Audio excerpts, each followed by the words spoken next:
My presentation is a little bit different because I'm going to be talking specifically about how your past does not dictate your future. I am going into a little bit more of like the mindset work and the things that you need to work through in order for you to be able to come out at the end and be the most successful business person.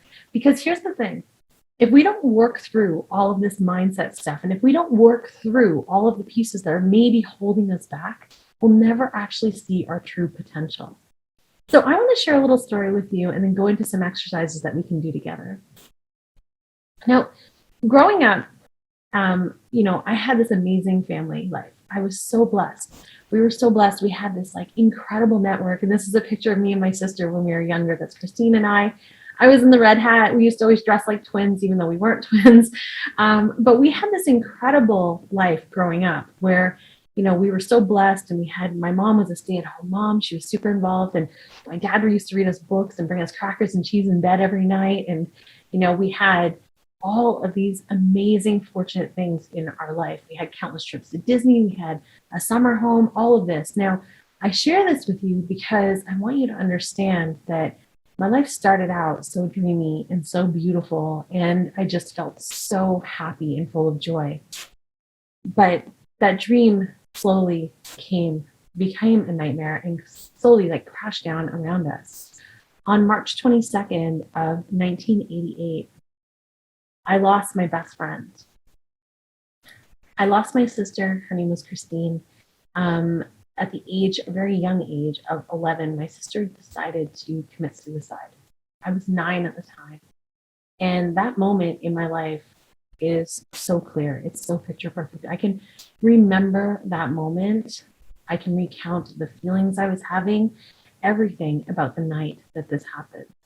I remember going up the stairs. I remember seeing her and not understanding what was really happening. I remember the police and the ambulance coming into our home and me standing on top of our couch in our living room, hugging my younger sister and just crying and really not sure what to make of anything. I remember going through these emotions and going through these feelings of just complete chaos. And it was probably and will always be the most devastating moment in my entire life. After she passed away, I was left feeling completely alone. I was left feeling completely devastated, confused, overwhelmed, uncertain of what the future held for me. I was so young and I didn't understand anything and I wasn't able to process anything. And going through those emotions, and at the time, there's no handbook to help you understand how to deal with this. And so my parents also were going through so much. There's nothing that will prepare you for losing a child. And so everything in our lives began to fall apart. That dreamy life, that picture perfect life of family trips to Disney and everything else just slowly began to fall apart. At the age of 9, I started eating with emotional eating behaviors and comfort food unknowingly, right? Because I wasn't aware that those were my patterns and that was what I was doing at the time. I was just eating because I was stuffing emotions. And I realize that now, but at the time I didn't. The other thing that was really happening for me was I was looking for comfort and trying to ease my PTSD. I couldn't be left alone for moments at a time. I would panic and think everybody around me that I loved was going to die. I didn't know how to process it. I didn't understand what to do next. And my parents did the best they could, but they really struggled. My mom, she completely just separated from us. She was still physically there, but emotionally and mentally, spiritually, she was in a different place. She had decided that she didn't really want to be thinking about her other kids at the time. She just had to process this. And so drugs took a really big hold of her for many, many years. My father, on the other hand, he took a different path and he decided to completely separate as well and kind of just focus on his business, his life, and his private life, which eventually would lead him to go to jail for a period of time. Now, at this time, it was, I was so young, but growing up throughout the years, it kind of stayed that same way, kind of stayed down that same path.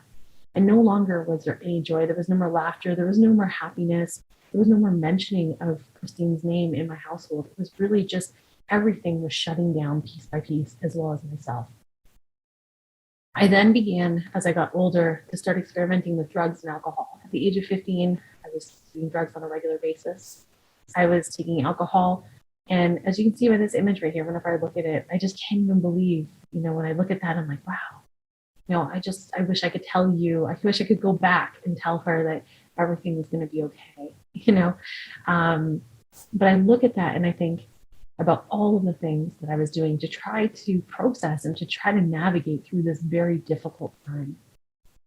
Again, I didn't really have that support system around me. I was sort of left on my own to be able to figure this out. And so I really was looking at examples of, my parents' drug use and starting to use that in my own life to be able to navigate through this. I was still using food as a tool to be able to comfort myself. And at the age of 16, is when I decided to move out and start making decisions that were just for myself, to really take responsibility. I felt like the home that I was in wasn't the best home for me. And at the young age of 16, I moved out. And on that time, I remembered right before that, my father had told me that the only place he ever imagined me going in my life was to jail, that I was going to follow in his footsteps. And that is sort of where I was going to end up.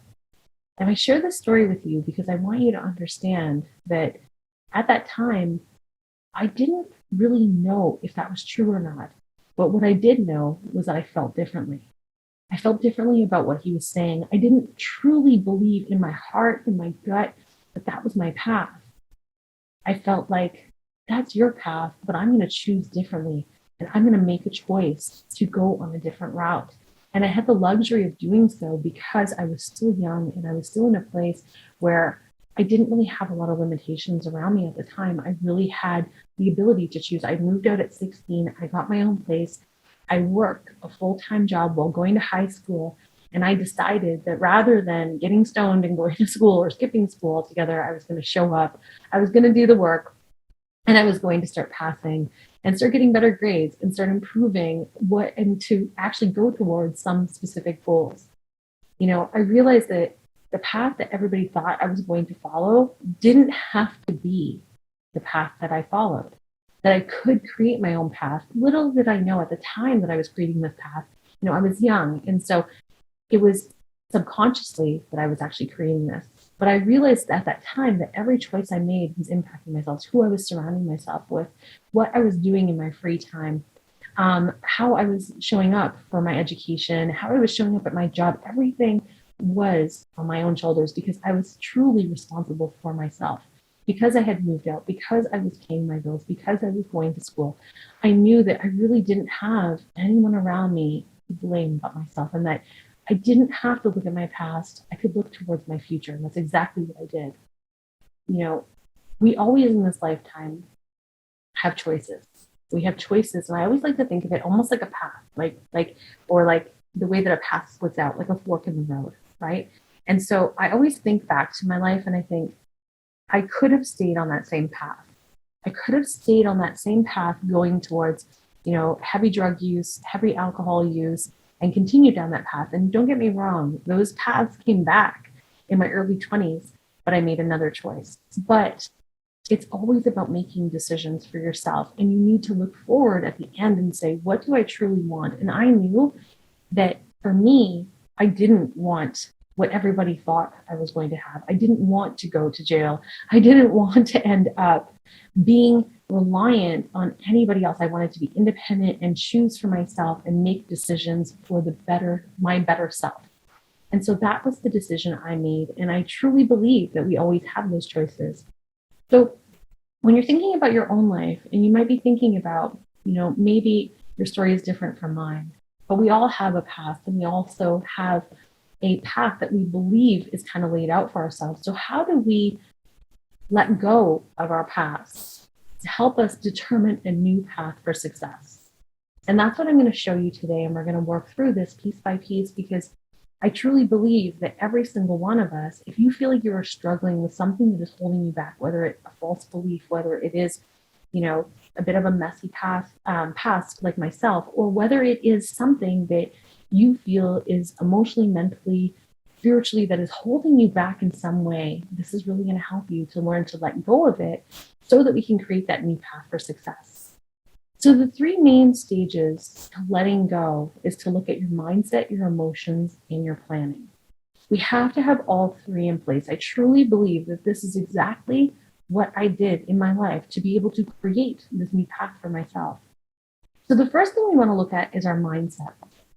With our mindset, if we don't change the way that we think about things, if we don't change the way that we approach things mentally, even if you're doing all the necessary steps, the physical steps, if you're following a program to a T, if you don't truly believe it and you haven't changed your mindset to believe that this is true, you will always take 10 steps forwards, 10 steps backwards. Like think about why the weight loss industry and the fitness industry it's like this multi-billion-dollar industry, because so many people do a program without changing their mindset or their habits.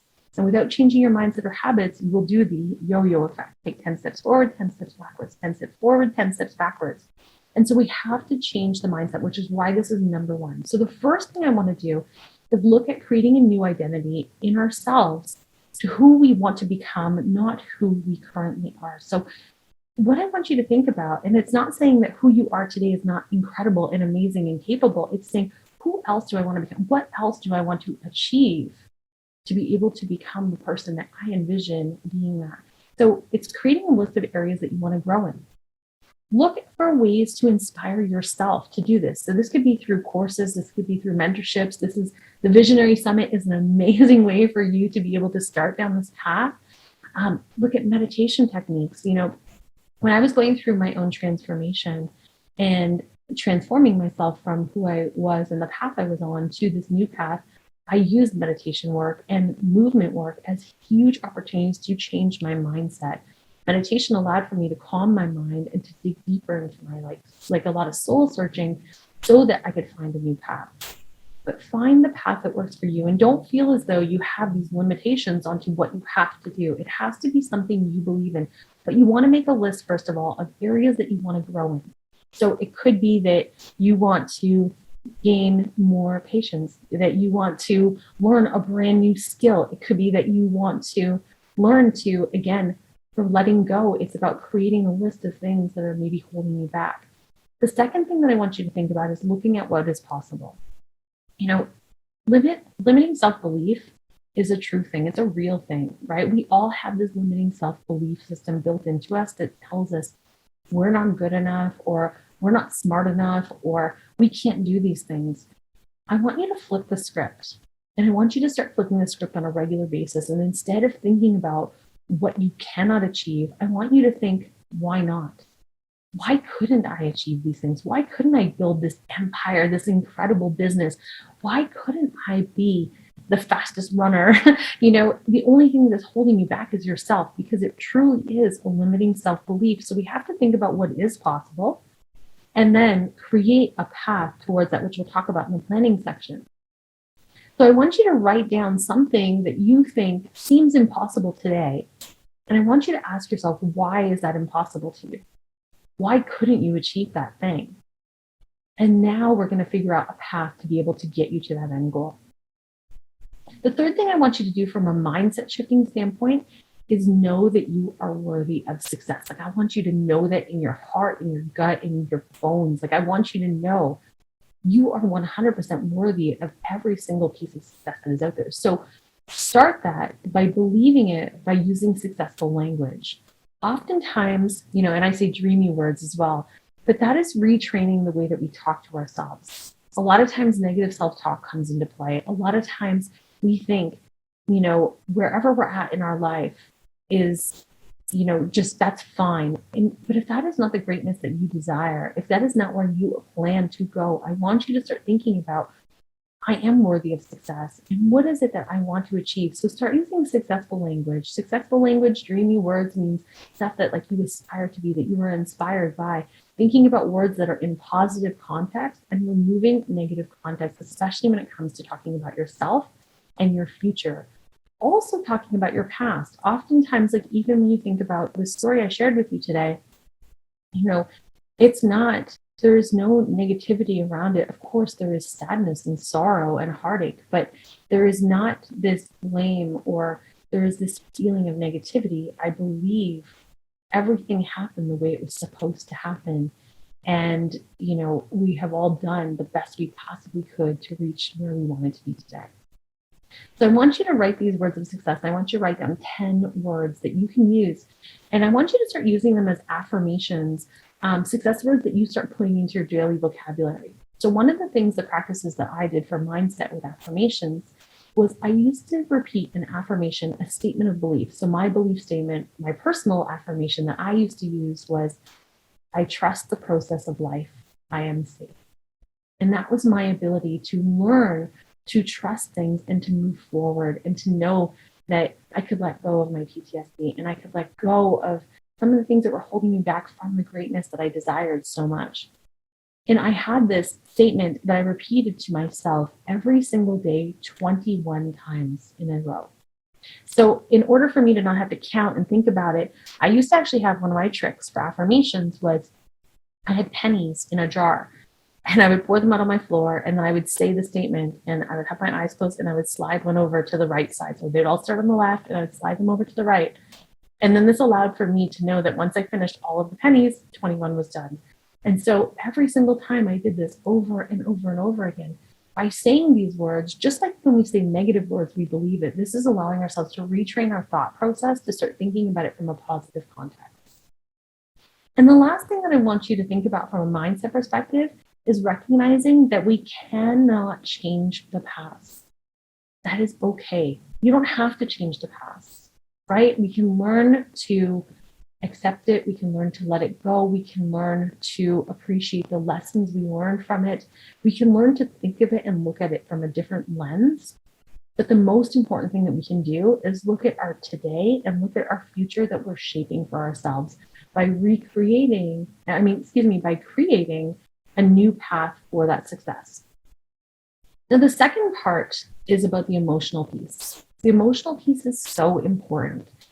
If we do not let go of the things that are serving us, it will hold us back. If there are feelings that you have, if it is anger, if it is resentment, if it is sadness, if it is sorrow, it will literally sit inside of you and grow. We need to learn practices to be able to let go slowly. And this is a slow process. I'm going to be really candid with you and share with you that when I finally got to a place of processing all of my emotions and letting go of my PTSD and my loss and my sorrow and all of it, that was a 7-year process for me. Now, I'm not saying it's going to take you 7 years to be able to do this. However, it is an ongoing process. It is ongoing, but once you learn these foundational lessons of how to do it, you're able to then move through it a little bit quicker, a little bit with a little more ease. So what I want you to do is think about 5 things. It could be thoughts. It could be people in your life. Anything that you feel is kind of holding you back or does not serve you. Does not serve you, meaning it is creating a negative force versus a positive force in your life. I want you to make a list of those 5 things. And I want you to think about, how could I let this go? What is it that I could do differently to let that go? The other thing that I want you to do is turn off outside noise that is not helpful. So similar to what doesn't serve you, outside noise, meaning it could be social media. If you are on social media all the time and you are finding that it is triggering you versus being helpful, don't go on social media or only follow accounts that are supporting the end result that you desire the most, the path of success. If it is not on the path of success, do not follow them. Do not follow that path. Also, when you're thinking about your dreams, your goals, your ambitions, discuss that with people that inspire you or that support your dreams. If you notice that you have what I like to call megatrons in your life, and you have someone who is saying to you, you can't do that, you'd never be able to achieve that. Recognize that that person is projecting their own false beliefs onto you. That is their beliefs of what they could achieve, and they're projecting it onto you. We have to learn to let go of that, and we need to learn to block out that noise. We do that by, I'm not saying you have to stop talking to this person. If it's your mom, and they don't believe in your dreams, you don't have to stop talking to that person and eliminate them from your life, but maybe you change the narrative. You change the conversation. So rather than talking about your dreams or your ambitions, you talk about other things. And if it comes up, you change the subject. Nice and easily, gentle conversation, so that eventually it's just not part of the conversation anymore. And you can just keep your conversation around your dreams, your ambitions, your inspiration separate from that relationship. It's really helpful because it helps keep it separated. And I'm talking from experience here. I've had people in the past do that exact thing, right? I've had people say to me, you cannot achieve this. You will not be able to do this. And really, it was just about not having those conversations anymore to be able to block out that noise. The last thing I want to talk about when it comes to emotions is to allow yourself to feel your emotions, but don't attach to them. So this is a very much like a Buddhist sort of mentality around attachment, right? When we attach to a feeling, it grows energy, right? Energetically, it gets bigger and stronger. We need to learn to be able to process the emotion, allow yourself to feel it. Don't try to push it away, because pushing it away also gives it resistance and pushes back.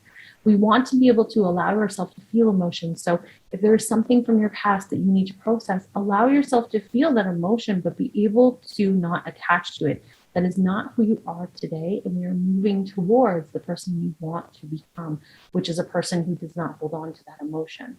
And so ways to process that emotion really is thinking about it from the perspective of, is it meditation work? Is it prayer? Is it moving meditation? For me, it was a lot of walking, a lot of working out, a lot of sweating things through, getting rid of some energetic feelings within me to be able to let go of certain emotions. A lot of meditation work, a lot of thought work. Journaling is another amazing opportunity for you to be able to work through certain emotions that may bubble up for you. So these are really great tools to be able to help you process that. And then the last thing, when we think about creating your success plan for yourself and letting go, would be thinking about it from a planning perspective. I want you to think about, you don't have to have all the answers right now. You don't have to know exactly where that end goal is going to be. When I started our company, Fit Chicks Academy, when we started our company, we had no idea what we were going to create. We just knew that we were going to create something amazing. And we knew where we were starting and where we wanted to go within the first year. And so for you right now, you might be thinking, I don't know where I want to be in 5 years or 10 years. Allow that to come to you. But for now, I want you to think about just what do you need right now in your life that is going to serve you and help you let go of your past so you can become the person that you want to be. The other thing I want you to think about is creating milestones, not just one huge, big, scary goal. Oftentimes we do this big, scary goal. Let's say, for example, in business, oftentimes we'll say, I want to make $1 million, let's just say. If you want to make $1 million, that sounds really hard and scary, but instead, building our success path, can we just focus on smaller things? Can we create smaller pieces, like little milestones, so that we can celebrate smaller wins? So what I'd love for you to do is actually take 5 things that you're going to achieve, and I want you to write this down. Create 5 things that you are going to achieve either personally or professionally in the next 7 days for yourself or your business. And then once you hit them, I want you to celebrate. So at the end of 7 days, I want you to have the biggest celebration for yourself, whatever that looks like for you. It could be a dance party. It could be going for a huge run. It could be celebrating with cake, whatever it is for yourself that's going to help you celebrate it. But I want you to celebrate it. You have to acknowledge the successes, because what those will do is they will also be proof for you leading forward. So in moments where you feel unsure or uneasy or not certain that you're going to reach your goal, you can always go back and say, but I've reached all these other goals. I have proof I can achieve these things. I have proof that I am capable of reaching any of these goals that I set for myself. And then what I want you to do is repeat this weekly. On a weekly basis, I want you to write down those 5 things that you are going to achieve in the next 7 days. I want you to consistently keep writing this down so that it becomes a new pattern for you on your success path. And then, of course, putting in the work, right? The time and the work. As I said, for me, letting go and moving forward and allowing myself to become the person I am today was a 7-year process. And ongoing, really, because I'm consistently still doing the work. I'm consistently still learning new behaviors and patterns, and I'm consistently seeing things pop up that trigger me or that cause, some uncertainty in my business or in my personal life. And it's about looking at it from a different lens, I'm practicing over and over again what I know to be true. So this is, just remember, give yourself grace. This is not an overnight process, and it's not a race. It's not a rush. Take your time. This is your life, but you deserve to have every piece and every ounce of success possible. And you deserve to be able to create whatever path you desire. Your past does not dictate your future.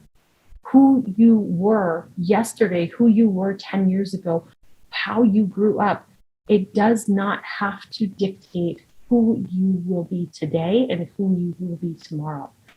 So I want to share with you what my life looks like now. As I said, growing up, I was told, you're only going to end up in jail. You're going to be on drugs. You're going to do all of these things. And today my life does look really different. This is a picture of me and my family, my husband and my amazing daughter. And, today I am a mommy to my favorite human in the whole world, Madeline. I'm a wife to my loving husband, David. I am best friends with my mom, who my mom has also completely recovered from her drug addiction. She's one of the most strongest, incredible women I have ever met in my entire life. My father unfortunately passed away recently, but he also turned to religion and became very religious, and gave himself some grace as well in his life.